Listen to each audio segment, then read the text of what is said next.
di dalam ungkapan kita yang senantiasa kita baca dalam sholat, ada 3 hal yang sangat kita harus hayati di dalam kalimat inna sholati wa nusuki wa mahyaya wa mamati lillahi rabbil alamin. Yang pertama adalah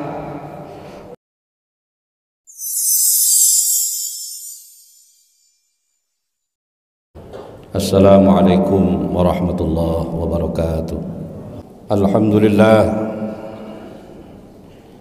Alhamdulillahilladzi basyara man aqama as-salah bi khushu'in wa khudu'in bis sa'adati wal falah, wa anzara man saha an salatihi bil waili wal hirmani wa adabin najah. Wa asyhadu an la ilaha illallah wahdahu la syarika lahul karimul fattah, wa asyhadu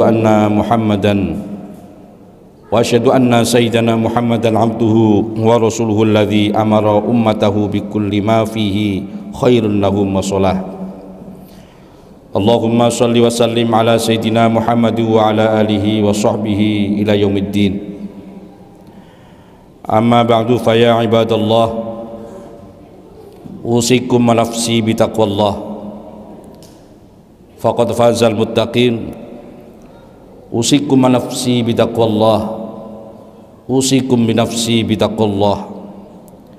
Awwala bitaqwallahi ta'ala wa ta'atihi la'allakum tuflihun. Hadirin sidang Jumat rahimakumullah, tiada kata yang lebih istimewa kita ungkapkan di siang hari ini kecuali ungkapan syukur kita kepada Allah Subhanahu wa ta'ala atas segala nikmat yang Allah berikan kepada kita di siang hari ini, baik itu berupa nikmat kesehatan, nikmat kesempatan, dan yang paling utama adalah nikmat iman yang Allah berikan kepada kita. Dan tentunya tiada nikmat yang lebih utama kecuali kenikmatan iman kepada Allah Subhanahu wa ta'ala, dan juga nikmat sehat yang Allah berikan kepada kita. Jauh di luar sana banyak saudara-saudara kita yang saat ini sedang berbaring karena sakit, bahkan hanya untuk sekedar menghirup udara oksigen mereka harus membayar dengan bayaran yang mahal. Akan tetapi di siang hari ini Allah Subhanahu wa ta'ala takdirkan kita dalam keadaan sehat, dan kita gunakan kesehatan yang Allah berikan itu untuk melaksanakan salah satu kewajiban kita, yaitu melaksanakan sholat Jum'ah sebagai kewajiban kita sebagai seorang muslim. Salat dan salam intinya semoga senantiasa tercurah pada junjungan kita Nabi Allah Muhammad sallallahu alaihi wasallam, yang mana beliaulah yang senantiasa menjadi harapan kita. Kita kelak harapkan syafaatnya di yaumul qiyamah, ketika tiada ada satu pun pertolongan di hadapan Allah Subhanahu wa ta'ala. Bahkan seorang nabi pun kecuali berharap atas syafaat Rasulullah sallallahu alaihi wasallam.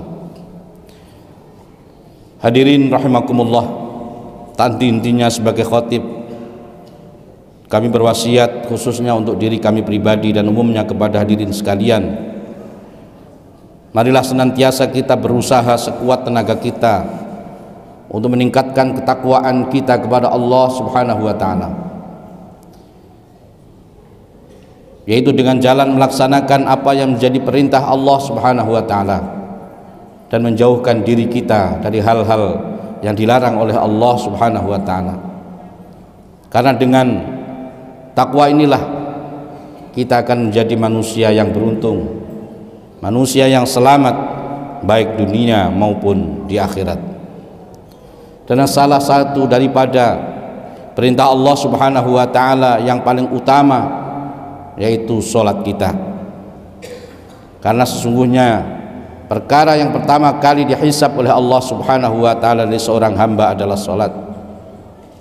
Innama awwalu ma yuhasabu bihil abdu yaumal qiyamah as-sholah. Sesungguhnya yang akan diperhitungkan Allah Subhanahu wa ta'ala nanti di hari kiamat yang pertama kali adalah urusan sholat. Dan dengan demikian maka begitu pentingnya solat untuk senantiasa kita jaga. Dan yang paling utama, yang paling penting solat 5 waktu, dan tentunya kalau bisa dengan ditambah solat-solat sunnah. Karena ibaratnya kita solat adalah menghadapkan diri kita kepada Allah Subhanahu wa ta'ala. Kita menghadap kepada Allah Subhanahu wa ta'ala, dan Allah ketika hambanya menghadap sangat senang. Dan minimal kita setiap hari, sehari semalam menghadapkan diri kita kepada Allah 5 kali, yang sebagaimana telah ditentukan di dalam Al-Quran bahwa kita sebagai muslim untuk senantiasa menjaga sholat 5 waktu. Dan ketika sholat kita baik, maka baiklah semua amal kita, dan ketika sholat kita buruk, maka dianggap buruklah amal-amal kita. Oleh karena itu para hadirin, tidak hanya kita saja yang menjaga sholat, marilah kita senantiasa menjaga keluarga kita, senantiasa kita menjaga sholat keluarga kita, istri kita, anak-anak kita. Banyak orang di luar sana para hadirin begitu resah dengan nilai buruk yang dia peroleh di sekolah, akan tetapi dia tidak gelisah, bahkan tidak resah ketika anak-anaknya tidak melaksanakan sholat 5 waktu. Hadirin yang dirahmati Allah Subhanahu wa ta'ala, dari sholat inilah maka kita menyadari bahwa diri kita di hadapan Allah Subhanahu wa ta'ala tidak ada harganya, tidak ada kekuatan apapun kita di hadapan Allah Subhanahu wa ta'ala, sesuai dengan ikrar yang kita bacakan di dalam sholat bahwa inna sholati wa nusuki wa mahyaya wa mamati lillahi rabbil alamin. Sesungguhnya solatku, ibadahku, bahkan mati dan hidupku hanyalah untuk Allah Subhanahu wa ta'ala. Dari sinilah para hadirin bahwa apapun yang kita lakukan, kegiatan yang kita kerjakan semata-mata adalah mencari ridha Allah Subhanahu wa ta'ala. Bahkan Allah Subhanahu wa ta'ala tidak menciptakan kita kecuali untuk beribadah kepada Allah Subhanahu wa ta'ala. Allah tidak menciptakan manusia ini kecuali untuk beribadah kepada Allah. Dan ibadah itu sifatnya adalah sangat luas. Bekerja untuk keluarga juga ibadah. Kita memberi juga ibadah, membantu orang lain juga ibadah. Akan tetapi di dalam syariat Islam ada hal-hal, ada ibadah yang mahdhah dan ada ibadah yang ghairu mahdhah. Itu ibadah yang tidak boleh, mau tidak mau kita harus kerjakan, dan ada sifatnya ibadah yang ghairu mahdhah, yaitu sebagai tambahan daripada pahala kita di hadapan Allah Subhanahu wa ta'ala. Hadirin yang dirahmati Allah Subhanahu wa ta'ala, di dalam ungkapan kita yang senantiasa kita baca dalam sholat, ada 3 hal yang sangat kita harus hayati di dalam kalimat inna sholati wa nusuki wa mahyaya wa mamati lillahi rabbil alamin. Yang pertama adalah bahwa di dalam kalimat tersebut kita mengakui sebagai pengakuan terhadap kebesaran Allah Subhanahu wa ta'ala, kekuasaan, kekayaan, kerahmatan Allah Subhanahu wa ta'ala, di mana Allah Subhanahu wa ta'ala senantiasa menciptakan kita.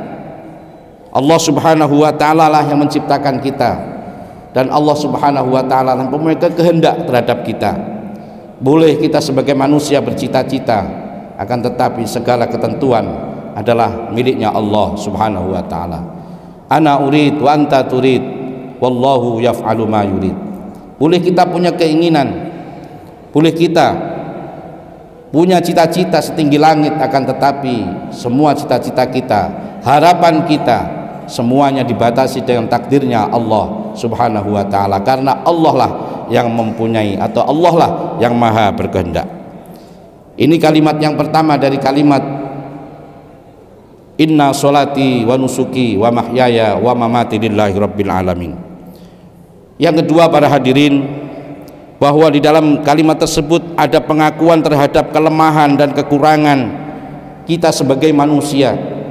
Kita tidak bisa berbuat apa-apa kecuali atas izin Allah Subhanahu wa ta'ala.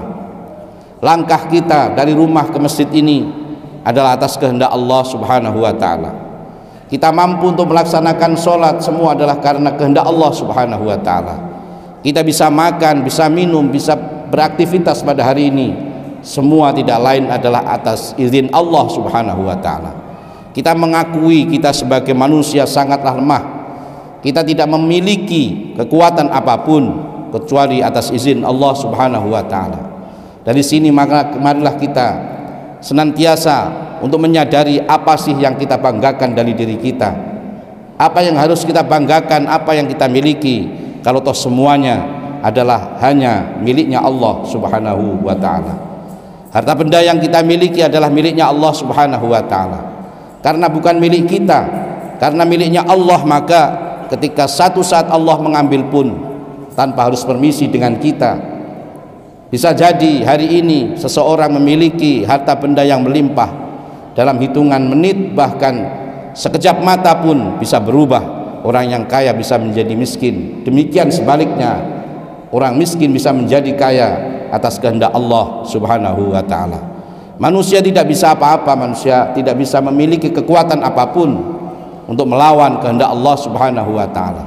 Kita hanya berdoa, kita hanya bisa berharap kepada Allah, namun harapan kita juga terbatas atas kehendak Allah Subhanahu wa ta'ala. Kita sebagai manusia para hadirin hanya dianjurkan untuk berdoa, ud'uni astajib lakum, berdoalah kalian maka aku akan beri.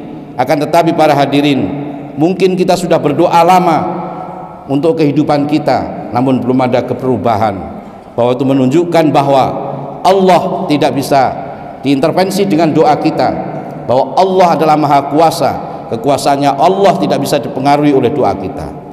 Dan seandainya kita berdoa pada hadirin dan doa kita dikabulkan Allah Subhanahu wa ta'ala, itu bahwa menunjukkan begitulah kasih sayang Allah kepada kita, bukan karena hebatnya doa kita, bukan karena makbulnya doa kita, akan tetapi itu semata adalah kasih sayang Allah Subhanahu wa ta'ala.